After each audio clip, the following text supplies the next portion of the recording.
Welcome to live hub channel. 500 MCQ Indian ইকোনমির ওপরে 500 MCQ এর এই সিরিজটা আমরা আরম্ভ করছি। আজকেই প্রথম, দেখতেই পাচ্ছ এটা সেট 1। পরপর সেট ইন্ডিয়ান ইকোনমির আসতেই থাকবে এবং আপ টু প্রিলিমিনারি অবধি, WBCS এর প্রিলিমিনারি অবধি। এবং আমরা খুবই চেষ্টা করব এই সিরিজটা অ্যাটলিস্ট প্রিলিমিনারি কিছুদিন আগে যাতে শেষ করে দেওয়া যায়।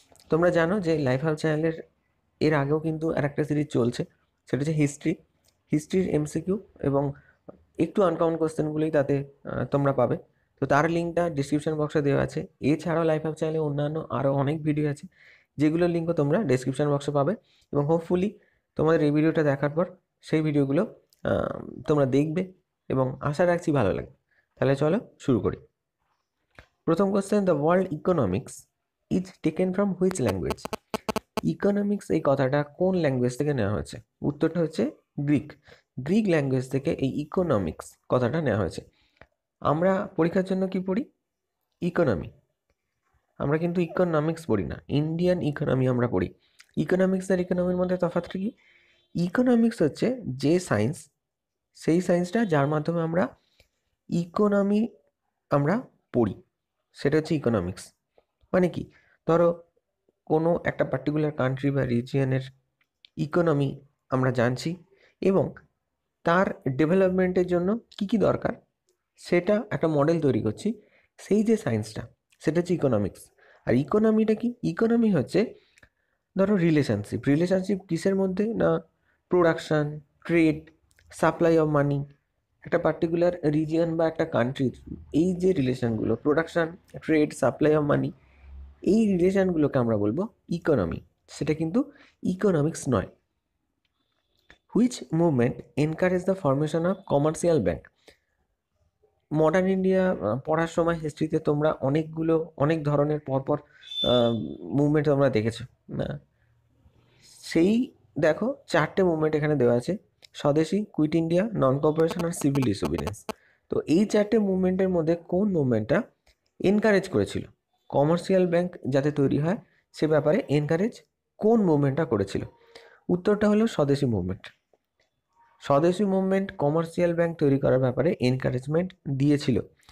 কমার্শিয়াল ব্যাংক কোনটা না? Commercial bank are those profit seeking institution which accept deposits from general public and advance money to individuals like household, entrepreneur, businessman, etc. with the prime objective of earning profit in the form of interest or commission. মানে একটু তোমরা বুঝে নাও, commercial bank হচ্ছে সেই ধরনের institution যেগুলোতে আমরা টাকা অ্যাজ এ ডিপোজিট অ্যাকসেপ্ট করি। কাদের থেকে না? জেনারেল পিপলের থেকে, পাবলিকের থেকে। এবং ইন্ডিভিজুয়ালে বা হাউস হোল্ড বা অন্টারপ্রিনিয়র বা বিজনেসম্যানকে আমরা টাকা দিই এবং সেখান থেকে তার ইন্টারেস্ট আর কমিশন থেকে সেখান থেকে তাদের প্রফিট হয়। সেই সমস্ত ইনস্টিটিউশনকে আমরা বলবো commercial bank. Which of the following is not a method of calculating national income in India? National income বিভিন্ন পদ্ধতিতে ক্যালকুলেশন করা হয়। তো এর মধ্যে কোন পদ্ধতিটা দিয়ে ভারতে ন্যাশনাল ইনকাম ক্যালকুলেট করা হয় না? এর মধ্যে দেখো, ইনকাম মেথড, প্রোডাকশন মেথড এবং এক্সপেন্ডিচার মেথড, এই তিনটিতে ভারতে করা হয়। ট্যাক্স মেথডে ভারতে করা হয় না। এখন ইনকাম মেথডটা কি? ইনকাম মেথড যেটা ন্যাশনাল ইনকাম, যেটা ক্যালকুলেশনটা করা হয়, কি করা হয় না, সমস্ত ইন্ডিভিজুয়ালের ইনকামগুলোকে সাম আপ করা হয়।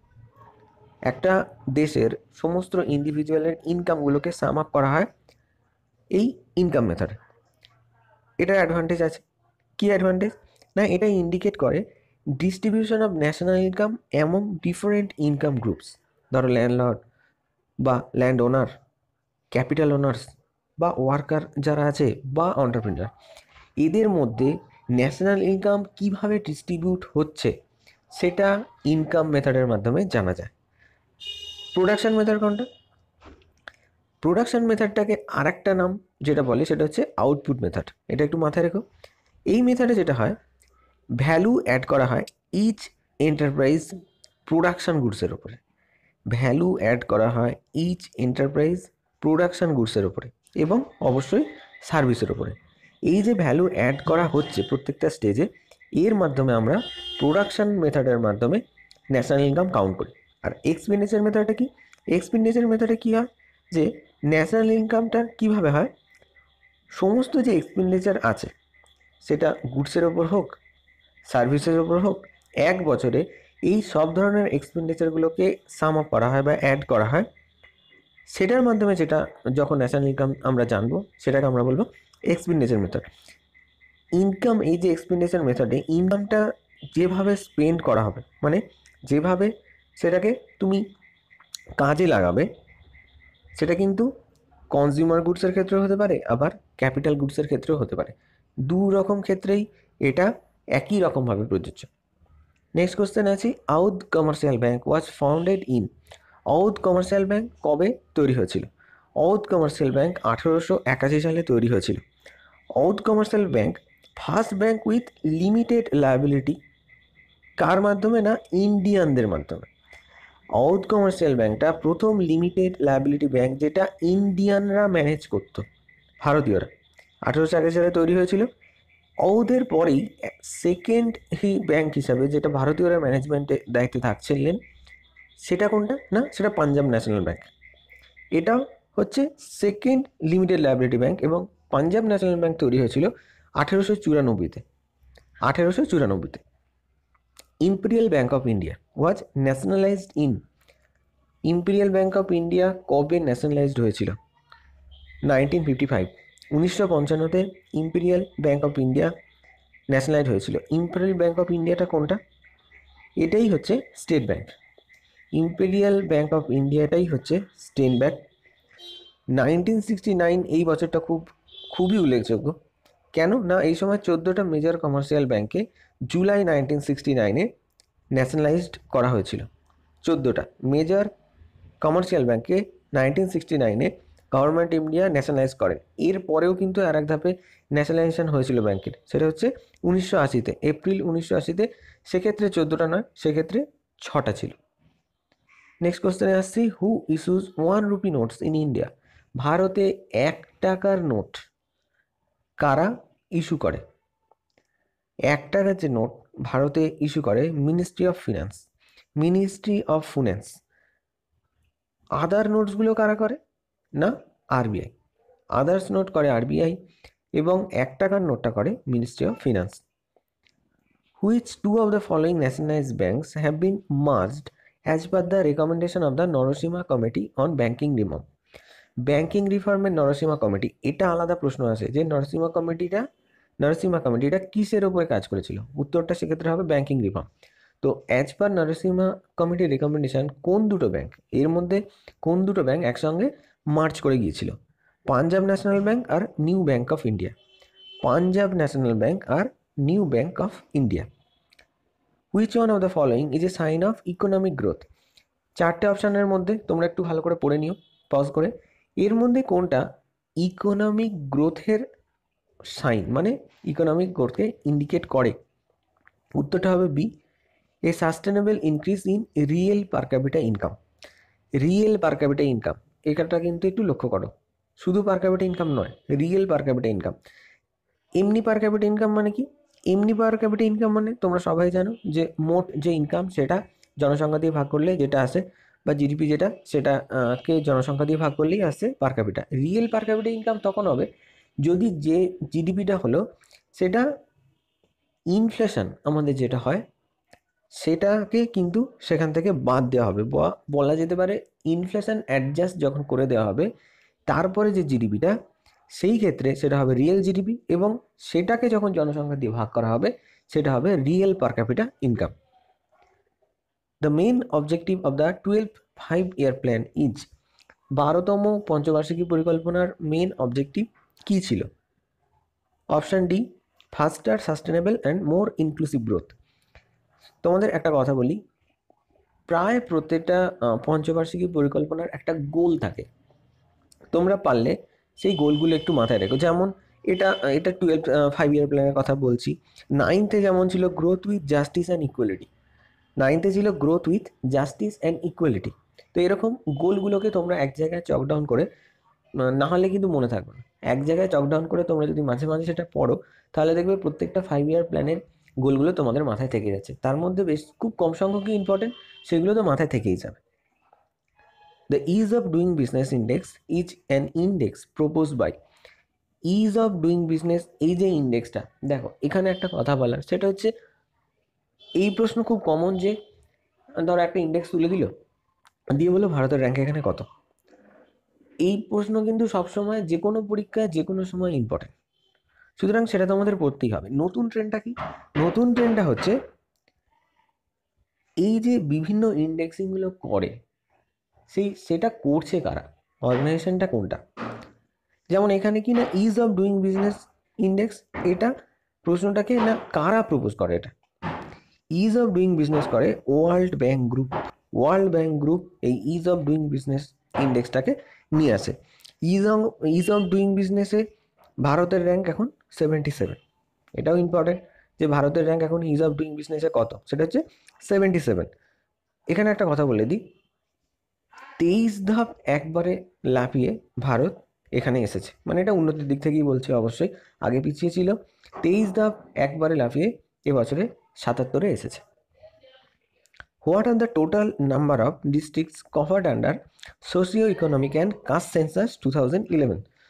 কতগুলো স্টেটকে কভার করা হয়েছে এই যে socio economic and caste census 2011, সেখানে মোট ডিস্ট্রিক্টের সংখ্যা কত যেটাকে আমরা কভার করতে পেরেছি? সেটা হচ্ছে 640, 640টা। এটা ফ্যাকচুয়াল কোশ্চেন, একটু মাথায় রেখো। জিডিপি ইজ, জিডিপি কি? জিডিপি সবাই জানো যে জিডিপি কি। জিডিপি কি না, value of goods and services produced in an area, industry or sector of an economy.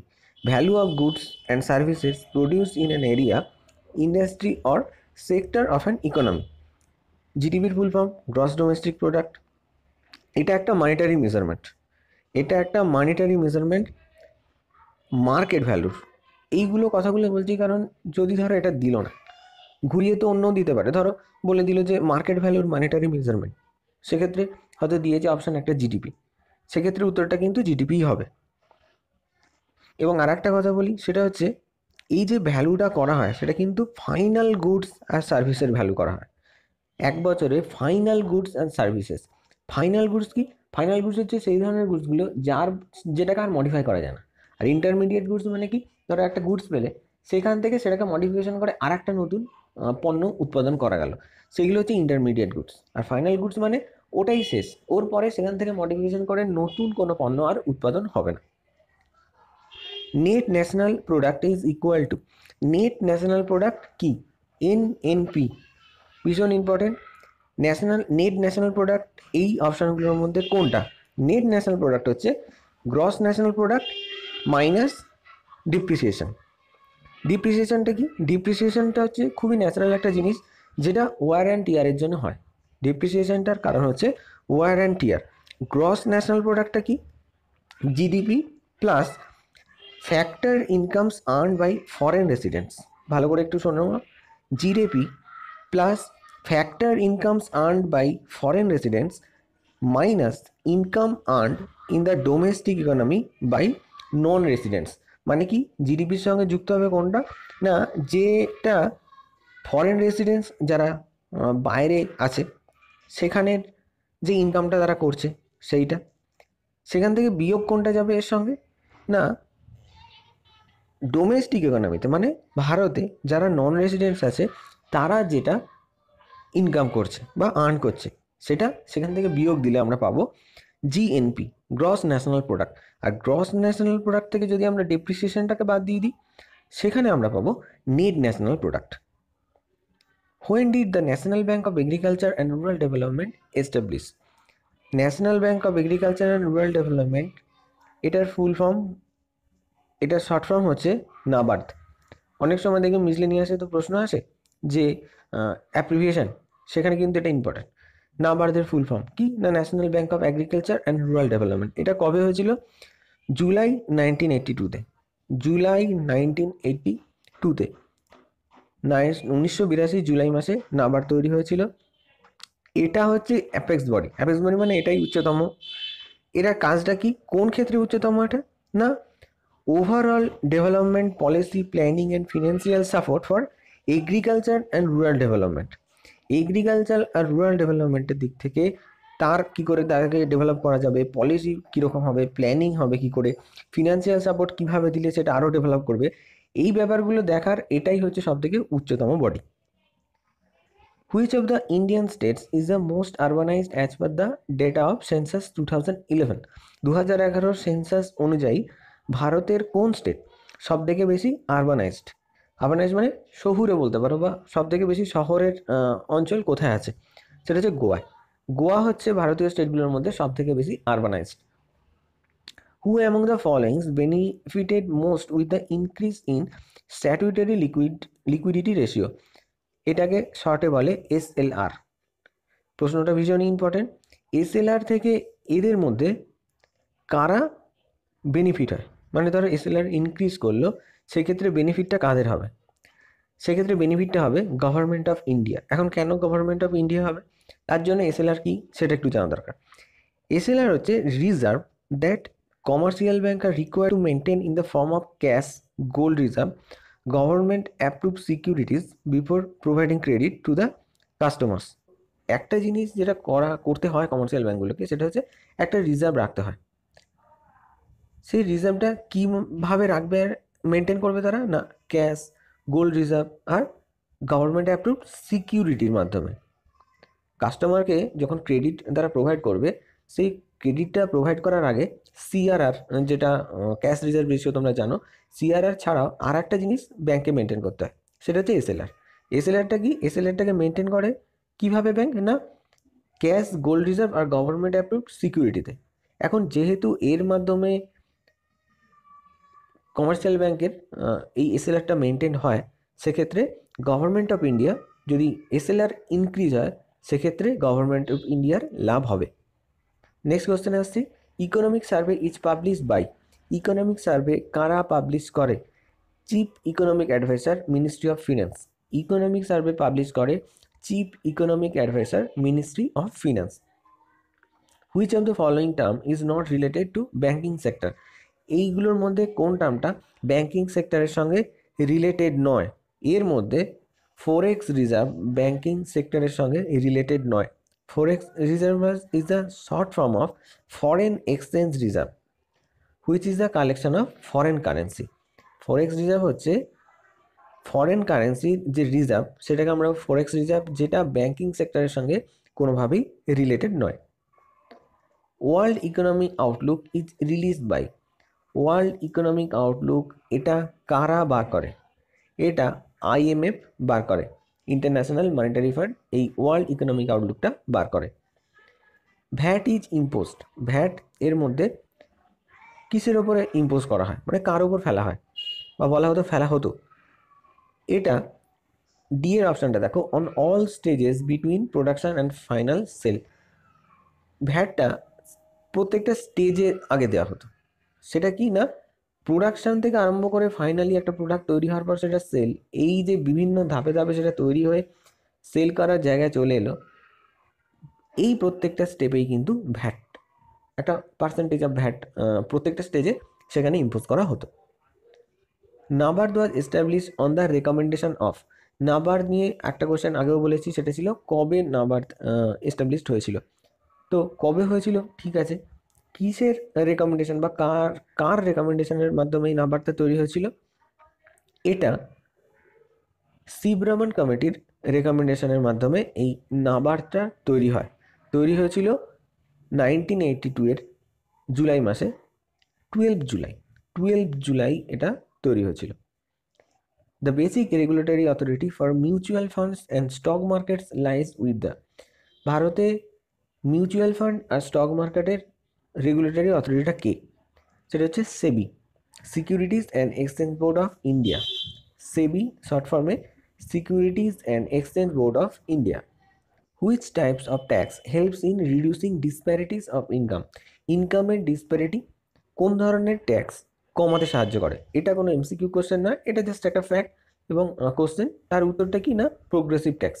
Progressive taxation হলে ইনকামের যে ডিসপ্যারিটি সেটা রিডিউস হয়। প্রোগ্রেসিভ ট্যাক্সটা কি না, যখন ট্যাক্স রেট ইনক্রিজ করবে ইনকামের সঙ্গে সঙ্গে, মানে যার ইনকাম যত বেশি তার ট্যাক্সটা তত বেশি হবে, সেটাকে আমরা বলবো progressive tax. Opposite of progressive tax কি না, রিগ্রেসিভ ট্যাক্স। রিগ্রেসিভ ট্যাক্স ক্ষেত্রে কি হবে, ঠিক এর উল্টোটা, মানে রিলেটিভ ট্যাক্স রেট ডিক্রিজ করবে একজন ইন্ডিভিজুয়ালের ইনক্রিজ ইন ইনকামের জায়গায়। ঠিক অপোজিট। নেক্সট কোশ্চেনে আসছি, service tax can be impose. Service tax এদের মধ্যে কারা ইম্পোজ করবে? প্রথমেই বলি, সার্ভিস ট্যাক্সটা একটা ইনডাইরেক্ট ট্যাক্স। সার্ভিস ট্যাক্সটা একটা indirect tax only by central government. Service ট্যাক্সটা শুধুমাত্র সেন্ট্রাল গভর্নমেন্ট ইম্পোজ করতে পারবে। Raja Chelliah committee on tax reform যেটা হয়েছিল, সার্ভিস ট্যাক্স ইন্ট্রোডাকশনের কথা তারাই প্রথম বলেছিলেন। কি কমিটি? না, রাজা চালিয়া কমিটি। ট্যাক্স রিফর্মের ব্যাপারে এই কমিটি তৈরি হয়েছিল, তারাই রেকমেন্ড করেছিলেন যাতে সার্ভিস ট্যাক্স ইন্ট্রোডিউস করা হয়। এখানেও একটা কোশ্চেন, এটাও এমসিকিউ নয়। The base rate a banking term is determined in India by. Base রেটটা কারা ঠিক করে ভারতে? বেস রেটটা ঠিক করে Reserve Bank of India. Base রেটটা কি? না, বেস রেটটা হচ্ছে minimum rate set by Reserve Bank of India below which banks are not allowed to lend to its customer. মানে একটা রেট আরবিআই বেঁধে দেয়, যার নিচে, যার, এটা একটা রেট প্রথমে বললাম, এই রেটের নিচে কাস্টমারকে কোনো ব্যাংক টাকা দিতে পারবে না। কাস্টমারকে কোনো ব্যাংক এই যে রেটটা তার নিচে, নিচে সুদে আর কি, টাকা দিতে তারা পারবে না।